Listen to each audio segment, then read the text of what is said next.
trickiest types of projects that you'll ever have to deal with as a practitioner in the data science space is projects that have to do with detecting fraud.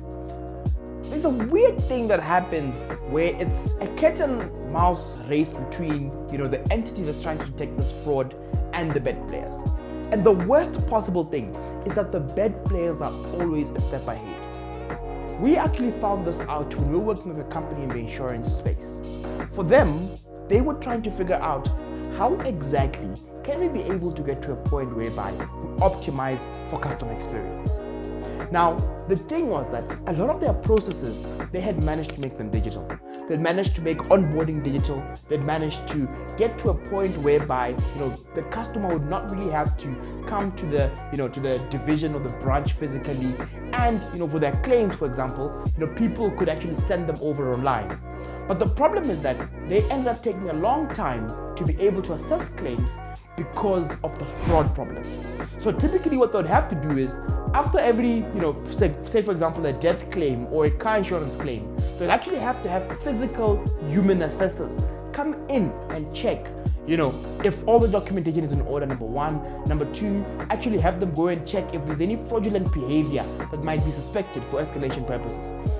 And so as a result now, a process that you'd want to take as little time as possible for a good customer experience, especially a customer who has just had dread, someone maybe a parent has died, their car has had a problem, they want to be able to resolve it as fast as possible. So what they did is initially they started off by having this RPA process using robotic process automation, where they were able to do a low level of OCR, for example, to be able to verify the legitimacy of a person, whether this person is real or not, and whether this person, if the details that they're saying they have are the same deals as who they are. But they found a lot of problems there, because even though they had all these processes, at the end of the day, fraudulent players were still able to get away with fraud easily. So they had to go back to the principal way. So one of the executives then called us up and said, listen, we're having this key problem around fraud detection, because these bet players, if we automate this all the way, what will happen is that bet players will keep on getting away with these things. Whilst at the same time, if we go on and do the way that prevents fraud as much as possible, claims will take a longer period of time. So let's try and see how we can be able to do this. So in that case, we went all in on an approach. The idea was, look, let's actually get this data around this organization. Let's first collect data around all the different types of claims that have been made historically. After we took the data of all these claims that have been made historically, we then went on to label those that had fraud involved in them. So we did some sort of principal component analysis, where we were trying to look at what are the key parts of an application or a claim that make it fraudulent.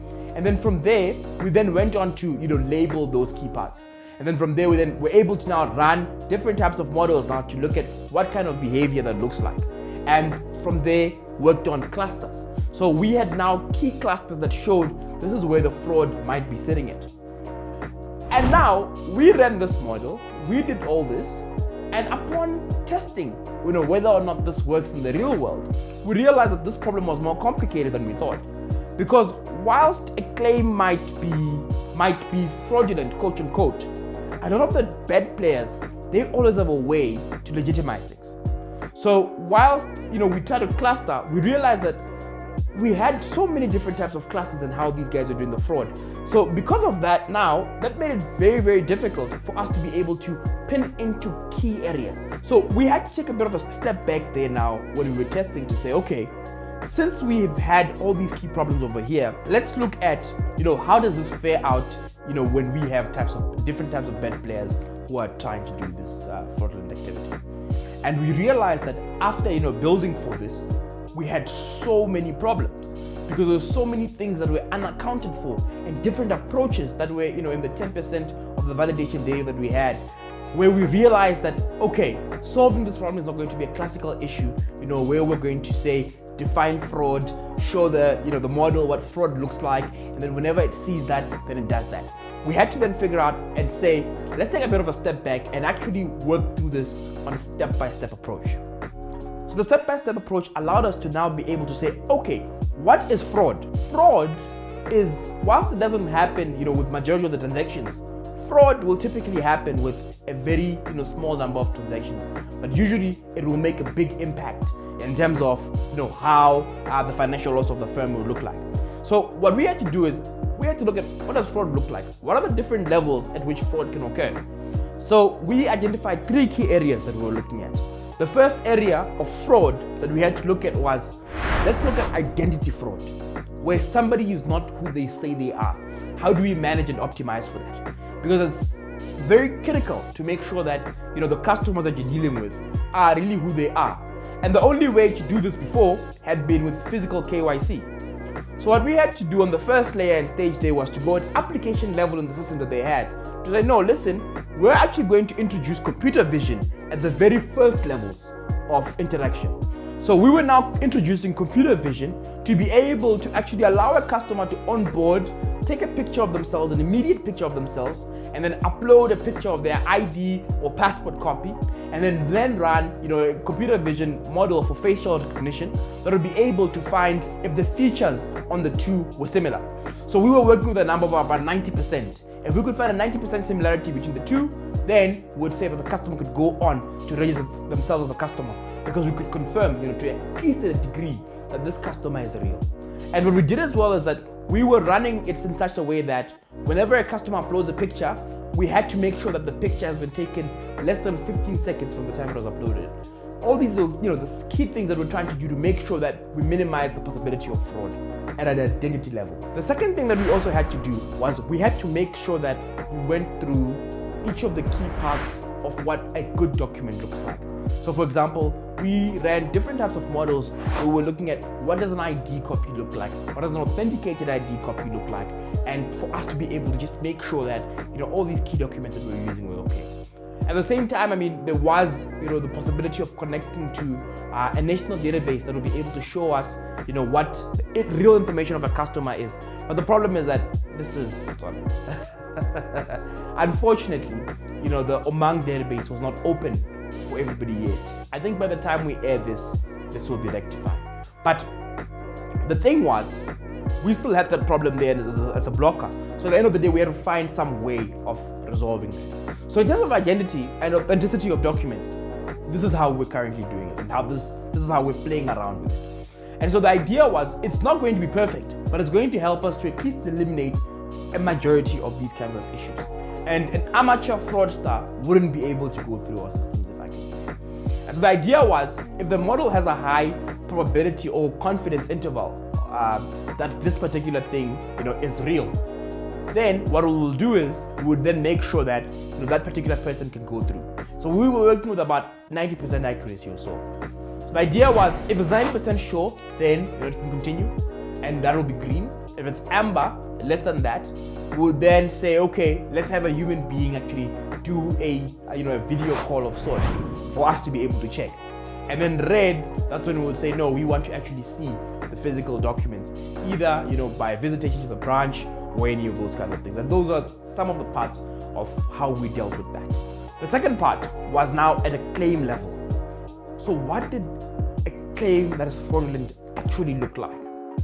So what we had to do is we had to figure out and say, look, let's deal with this at multiple stages. The first stage that we had to deal with this at screening level was to do anomaly detection. Just to say, look, from this data that is coming here, is it within the average, the general average of how things look like? Or does it fall in the borders of an outlier or anomaly? If it fell into an anomaly, then immediately, we could raise a red flag. But if it didn't raise a red flag and raise the green flag, we couldn't end just by looking at whether it's an anomaly or not. We have to take a next stage now, because whilst data might look normal, sometimes there is issues that are real. So at the second layer now, we had to bring back again working with authenticity. We worked with authorities to get thousands of police reports, thousands of all these documents around death claims, death certificates. And what we were trying to do there was we were trying to figure out if we could be able to then use this computer vision to be able to tell whether or not the documents that are being uploaded are real or fake. So So the idea there again, it went back and centered around the same thing of authenticity. Can we verify that this document is authentic? And so because we'd run across hundreds of thousands of images, we were able now to basically tell and say, listen, based on the features that we're looking at on this document, this is real or this is fake. And look, again, this would not be a foolproof way of doing it. The best way really would have been for us to have been integrated directly into the databases of these institutions so that we could be able to verify. But at the same time, you've got to work with what you have on the table. And to a degree, that allowed us to now have a second layer of protection for the institution. The third part now for the fraud detection was now where we had now our clusters. So within our clusters here now, we were looking at, okay, what do typical bet players look like in terms of their data? How does it look like? After how many months do they start to make a claim? So for example, we were finding that if somebody was a bet player, typically within one of the clusters we saw, after about 7.5 months, that's when they would make their claim from the time that they actually, started the premium. So maybe they would pay the first 3 months of the premium, run a couple of months, after about 7.5 months, on average, by the way, then this person would make a claim. Same thing that we were finding around these key clusters is that a lot of the people that, the fraudulent transactions, they would be in different parts away from the capital city. So we found a very funny and interesting thing whereby a lot of the fraudulent transactions were on the fringes of the city, so far from the city where verification is a little bit harder. So all these were key things that we were using within our algorithm for us to be able to make sure that we can be able to see and at least detect if there's a possibility for fraud. Because if there's a possibility for fraud, we'll be able to take those now and escalate them, to human verifiers who would be able to verify them for us. So the idea there was we'd have 3 levels. The first level is where transaction looks perfectly normal. This person and individual, all their documents in terms of authenticity, they make sense, everything works out. In terms of, the key clusters that we had, they didn't fall into any of the fraudulent clusters. These kinds of people with a high degree of confidence, we would go on and actually dispatch, that claim easily. And then there was the second one, where we did human verification now, where, for example, this person, their staff is checking out, but the model hasn't seen this type of customer before, or rather, it doesn't have enough instances in the training data of this type of customer and the way their data is looking. So with that kind of customer, what we had to do around that kind of customer is we had to work through getting to a point where we take that customer and have human verifiers, at an officer level, would be able to actually help deal with this. The third level now were the red flags. The red flags now, these are individuals who would tick off all the key boxes. So for example, they upload their documentation and it's not authentic. Or our model at least thinks it's not authentic. The second level would be where we would look at and see that there's anomalies within the data that this person is submitting. And those anomalies now would be able to help us to see that, no, this is likely a bet player.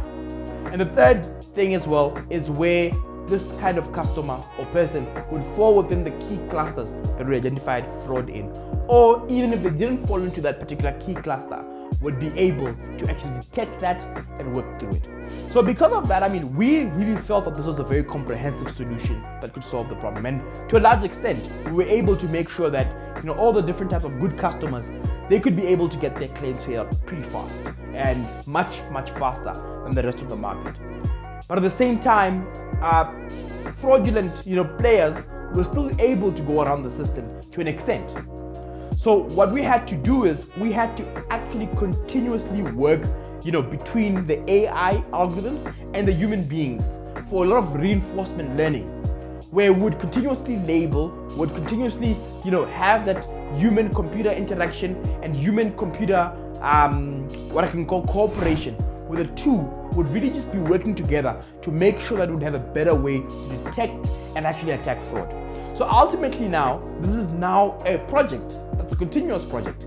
Rather than just saying, oh, we've made our fraud detection models here at once, rather, because the scammers, they're going to continuously evolve, we had to also make sure that we continuously evolve the system, we continuously work through it, we continuously reinforce.